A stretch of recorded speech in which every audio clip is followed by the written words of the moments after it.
I was in my trailer, right, and doing what we all do in our trailer, which is sleep. And Joss comes, and he hands me a cassette, and he goes, "This is a new episode." And I'm like, "Oh, usually we get a script, but okay." And he leaves, and I go over and I put the tape in, and I hear some music, and I'm like, "What the? What?" And it's Joss and his wife Kai, and Joss is playing the piano, and he can't play to save his life. He's yelling it out like a monkey. And he and his wife are two of the most beautiful people I've ever met in my life. I mean, really, if you go over to dinner at their house, you'll never forget it. But they can't sing at all. And I'm like, what?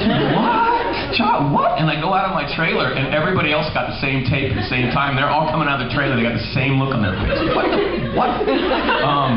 And at that point, most of the cast, me and Tony Head were pretty comfortable because we were already singing in clubs. I've been singing in clubs since I was 14. So I was like, we'll try it, whatever.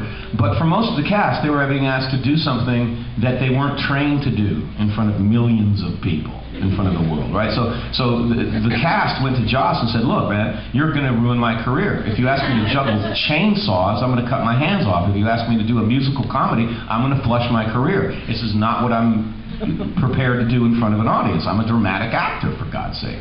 And he kept going, whatever. You are now,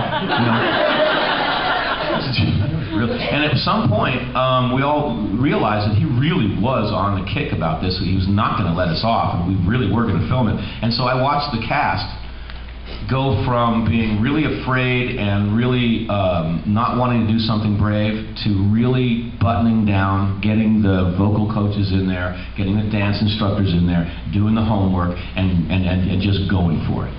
And I've never been more proud of the cast than that. I just saw them start to fly. And especially Sarah, who had the most to lose and the most work to do, and there was just so much egg flying around on her face, potentially. And she really buttoned down and did the work and did her best job that she could possibly do. And I was very proud of her for that. Yeah.